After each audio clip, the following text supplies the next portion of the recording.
My name is Lindsay Foster, and I just turned 35.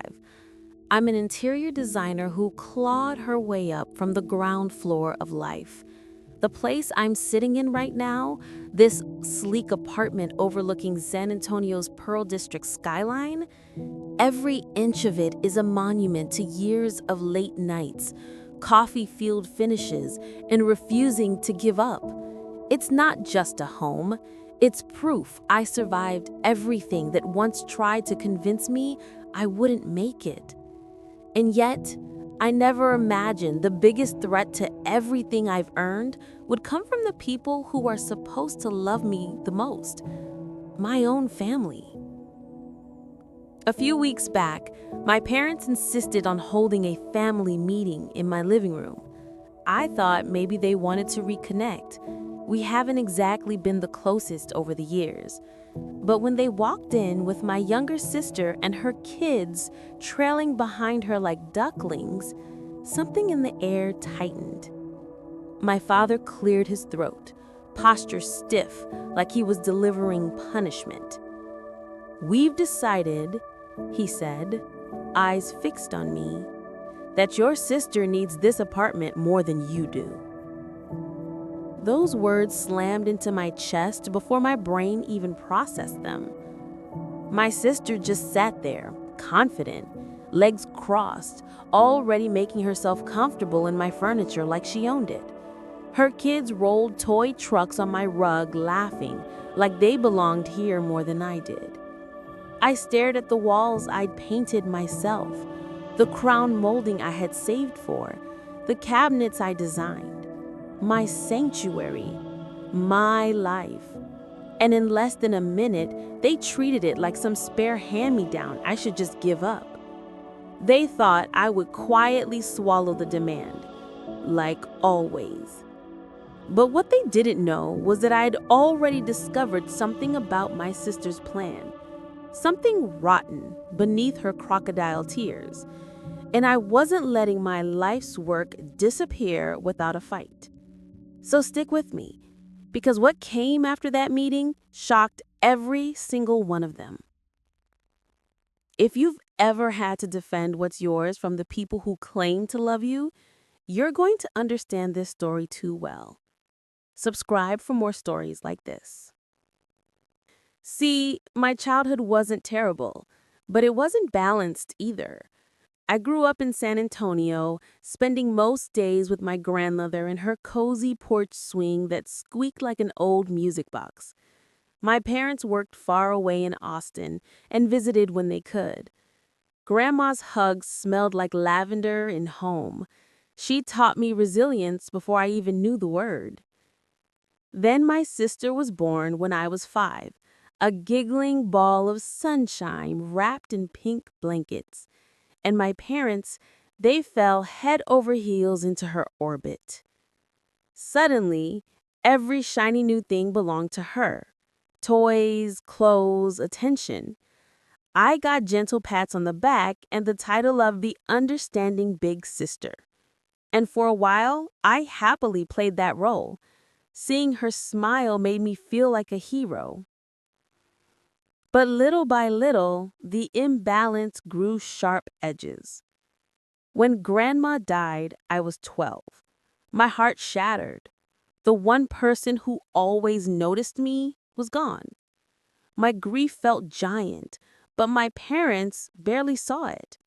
They were too busy planning a birthday party for my sister, a bounce house, a giant cake, all while I sat hugging an old quilt that smelled my grandma, staring at a card and a used book that gave me to cheer me up.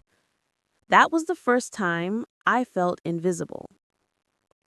I escaped into creativity. I filled notebook margins with sketches of rooms someday I'd design myself, creating spaces where I would belong, even if I didn't belong in my own home. Teen years widened the gap like a canyon. My sister got a brand new shiny convertible on her 16th birthday, cherry red, spotless, Instagram ready. I still biked to my part-time job to save money for college. When I asked why she got a car and I didn't, my father didn't even pause. She needs it more. You're tough. You'll manage. It always boiled down to that. She needs, I manage. She got trips to Europe for cultural experiences. I got extra shifts at the diner. She got applause for everything she did. I learned how quiet pride feels when no one is clapping. Once I tried to talk to them about how unequal everything felt. My mother smiled that tired smile and said, "Not everything is fair, sweetheart. You're strong. Some burdens fall on the strong ones." I nodded like a dutiful daughter. But inside, something hardened. A determination formed out of loneliness. By 18, I decided their approval wasn't the finish line. I applied to a design school in Dallas. Scholarships, loans, whatever it took. My parents didn't offer a dime. They were too invested in making sure my sister always had the spotlight focused perfectly on her. So I hustled, worked coffee shop night shifts, designed floor plans on napkins, slept 4 hours on a good night. Every success tasted sweeter because I earned it without them. Junior year, I landed an internship at a top interior design firm in San Antonio. It was brutal work, but I loved every drop of sweat that fell into it. I called home to share the news, hoping maybe this time they'd say, "We're proud." My mother sounded distracted. "That's nice, Lindsay. Hey, did you hear? Your sister's performing in a play next week. Isn't that exciting?" I never dialed home again unless necessary. After graduation, I survived on freelance design gigs, slowly gaining a reputation, saving every dollar until the dream finally arrived. A rundown apartment in the Pearl District. Ugly at first glance, priceless beneath the dust. I bought it. All me. Every scraped together cent. And then I brought it back to life. Beautiful lighting, fresh flooring, custom everything. I sanded, I painted, I fought this place into perfection. More than $300K in value. More than a home. It was my victory. My parents never visited. My sister never asked about it. And I told myself I didn't care. But you always care a little when the people you love don't bother to see your triumphs. Subscribe for more stories like this. Meanwhile, my sister cruised through adulthood, partying through college, fully funded by my parents. She married a charming guy named Craig, had 2 adorable kids, and moved into a nice apartment my parents helped pay for. Their wedding was extravagant. I sat smiling at their happiness while my chest felt hollow. Didn't I deserve to be celebrated too? Then her perfect world cracked. The boutique she built completely tanked. She blamed the economy, but everyone else whispered the truth. She mismanaged everything. Craig left not long after. She drowned in debt, nearly $50,000. Of course, my parents rushed to rescue her again. Rent paid, groceries delivered, money always flowing like an endless river. While I watched from afar, trying not to choke on old bitterness. I thought I had finally escaped the unfairness. Then that family meeting happened. And suddenly, the past wasn't past anymore. "Your sister and her kids need a stable home," my father had said. "We think you should give her this apartment. Not borrow, not rent. Give." My mother nodded like this was the obvious, morally right thing to do. The children deserve better. My sister's smug smile told me she wasn't surprised by any of this, like she'd already decided the walls were hers.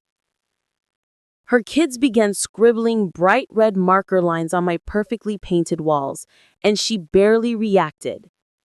That image, 2 innocent children drawing all over the place I built to feel safe while she watched without a care? It burned into me. After they left, I scrubbed the walls until my arms ached, but the stains stayed, like a warning. They were already leaving their mark on my life. That night, I lay awake staring at the ceiling, the same ceiling I installed with my own tired hands, wondering how the people who raised me could dismiss me so easily. But something in my sister's behavior didn't add up. She wasn't just desperate. She was confident, calculated. It made my skin crawl. Whatever she was planning, it wasn't just about a place to stay. And I was right. I wasn't going to sit back and watch my entire life unravel. Not after everything I'd fought for. Not after years of swallowing the hurt, pretending it didn't bother me, that I was always the one left to fend for myself. This time, I was done being the quiet one. So I got strategic. First up, a boundary as strong as concrete walls. I called a locksmith that same evening to upgrade every lock and install a security camera system, a digital barrier to keep unwanted surprises out. While watching the feed from my phone, I felt something I hadn't felt in a long time. Control. Then I reached out to Kevin. I need to make sure there's no legal loophole, I told him, voice firm. He nodded. Don't worry, you bought the apartment with your own money. They can't take what's legally yours unless you let them. His confidence gave me strength. But the truth? Family doesn't always care about legal lines. Sometimes manipulation bulldozes right through them. For days, I avoided calls from my parents. I needed mental space to breathe, to plan. Eventually, my mother left a voicemail. You're being selfish, Lindsay. Your sister needs stability. Those kids deserve more than what they have. The guilt crawled under my skin like ivy, winding tighter the longer I listened. But then I remembered the business card, the scratched walls, the lies. And the guilt snapped like a brittle twig. A few days later, I agreed to meet my parents at their house. I wanted to see if they knew the truth, if their stance had softened even a little. Spoiler, it hadn't. The moment I stepped inside, my mom crossed her arms. Your sister told us you changed the locks. Why would you shut her out like that? I kept my voice steady. Because she's been coming over without asking, because she let the kids destroy my walls, and because she's trying to sell my home behind my back. My father frowned. The doubt on his face twisted my stomach. Susan wouldn't do that, he muttered. She's struggling, but she isn't dishonest.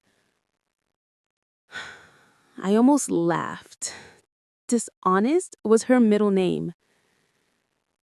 You think I'm lying? My voice cracked, frustration bleeding through. Mom looked away. Dad sighed heavily, like I was the burden. It hit me harder than any slap. They didn't want the truth. They wanted the version that painted me as the heartless villain. A familiar ache flared in my chest. That same ache from every forgotten birthday, every brushed off achievement, every time I stood alone in the crowd while they cheered for her. I walked out before the tears broke free. Something in me hardened that night. I wasn't just defending a home. I was defending the only thing that ever proved I mattered. Subscribe for more stories like this. The next morning, I woke up with a fire in my veins. Enough negotiating. It was time to expose the truth. I arranged a meeting back at my place. My parents, my sister, all together. They arrived looking annoyed, not afraid, which told me they still had no clue what was coming. We sat around the same living room where they dropped the bomb on me not long ago. Except now, the energy was different. I wasn't the scared kid trying to earn their love. I was the woman who built these four walls with grit and determination. I placed a folder on the table and slid copies of Kevin's financial report toward my parents. You might want to read these before you make decisions about my apartment. My father skimmed the first page, eyebrows lifting as the debt totals hit him. My mother's hand flew to her chest. Meanwhile, my sister's face went sheet white. "What is this?" Mom whispered. Kevin had been thorough. Every failed payment, every loan, every luxury purchase disguised as a business expense. And then the real kicker, the appraisal request. "Mom, Dad, she wasn't planning to live here. She was planning to flip the apartment and use the money to clean up her mess."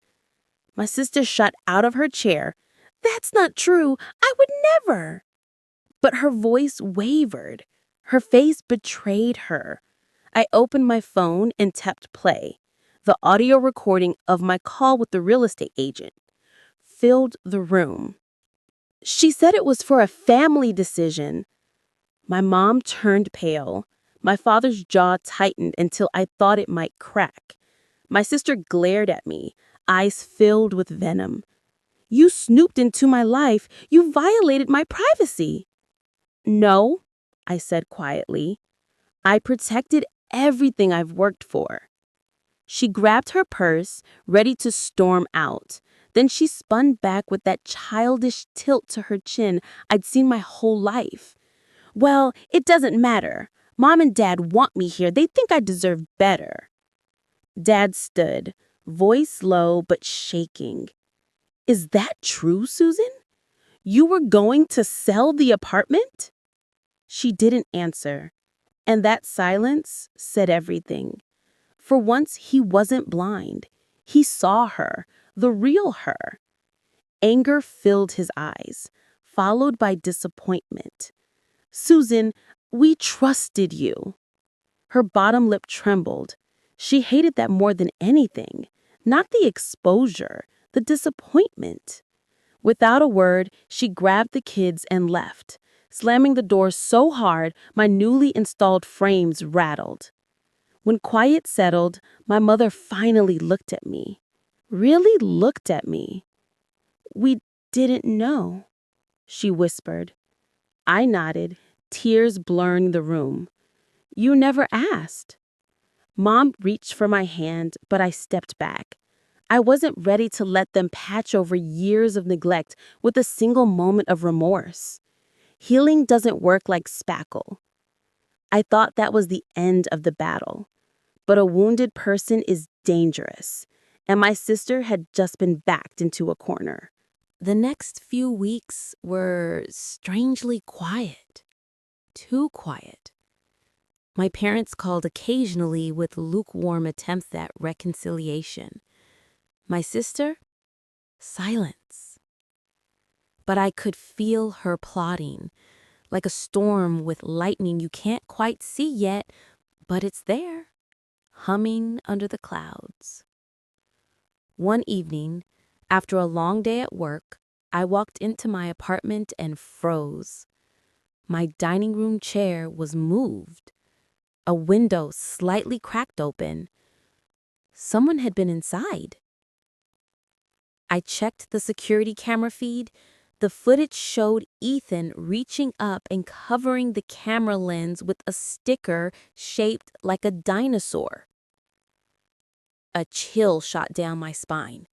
Did she sneak in? Did she send the kids in? The next day, I found my design portfolio on the coffee table, pages bent. my laptop slightly ajar when I knew I'd closed it. And then the message. A sticky note on my fridge. This place will be mine. My heart hammered against my ribs. She wasn't done. She was escalating. I called Kevin immediately. I need a restraining order, I said, before this gets worse. He agreed we had enough evidence to move forward, but legal steps take time. Too much time. Just when I thought I had safeguards in place, the situation veered into dangerous territory. Subscribe for more stories like this. The moon hung low in the night sky, spilling silver light across the lake. Zahed and Perimonies sat together at the water's edge, the gentle breeze carrying the shy fragrance of young love. Perimoni whispered, "You know, I never imagined you'd be part of my story." Zahed smiled softly and said, "From the very first moment I saw you, I knew. Every page of your life from now on, I want to be in it." In that instant, it felt like the stars themselves leaned closer, whispering secrets of forever to these two hearts. The future stretched ahead, bright and full of hope. A wedding, a small, cozy home, a garden overflowing with flowers where their little dreams could run free. Zahed promised, "When you're scared, take my hand. When you're angry, look at me. And when you smile, never forget me." Perimoni laughed softly, nodding, because she understood exactly what he meant. He wasn't just promising love, he was promising presence, trust, and a lifetime together. Seasons changed, but their love only grew stronger. Rainy days became dancing days. Storms became sheltering arms, and every quiet morning was a promise renewed.